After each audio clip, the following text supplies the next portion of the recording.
it was brought in good faith by the opposition. But I have been looking at the international press when we are being bashed that we could have been bought. Yet what we exercised was in accordance with the Constitution. The sovereignty of the people of the Constitution is done through the elected members of Parliament. That is Article 1. And we did it under Article 79. So, Right Honourable Speaker and members, we have what we call foreign policy. When any member of Parliament or a Ugandan has travelled, he must look at the national interest. And what national interest has been as provided before in in part 28 and in the Article 8 of the Constitution. Would it be proper that foreign policy is adhered to, so that when you are a member of Parliament, when you are a Ugandan and you have travelled, you work in accordance with the Constitution on the national policy or national position? Because in this case, the national position is in accordance with the act that was passed by this Parliament. So when someone goes out and is the president of a party and he seeks that even his own party did not do good in accordance with what he was, how do we protect our colleagues in the House who brought it and we are exercising the powers in accordance with the law? That one is a very bad practice. I thank you. Thank you. For referring us to Appendix F, the Code of Conduct. This House is only protected by us, how we conduct ourselves.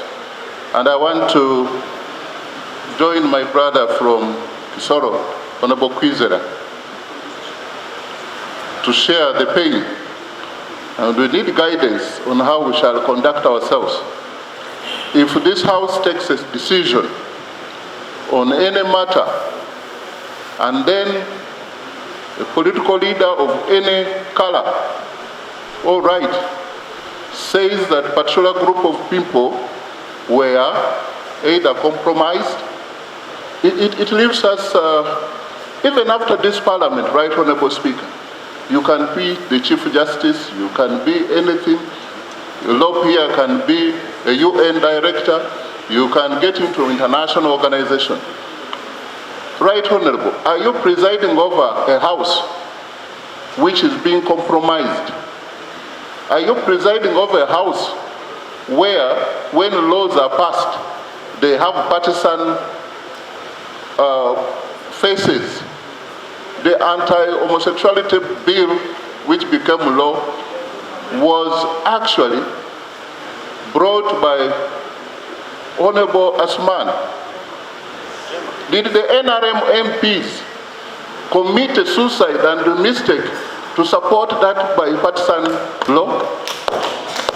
Should we be castigated? Should we be traded off the integrity of this country because somebody wanted to access a visa?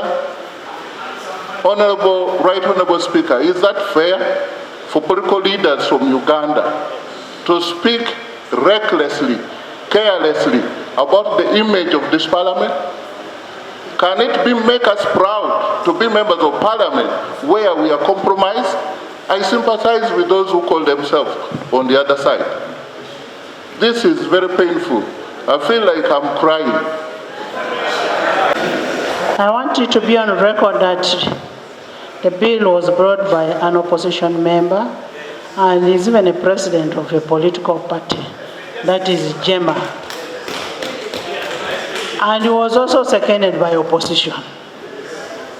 And then the whole House supported for the good of this country, in the name of protecting the family. That was supported. The aspect of having cheap politics and trading the decision of a country, which is a national position, cannot be accepted by this country.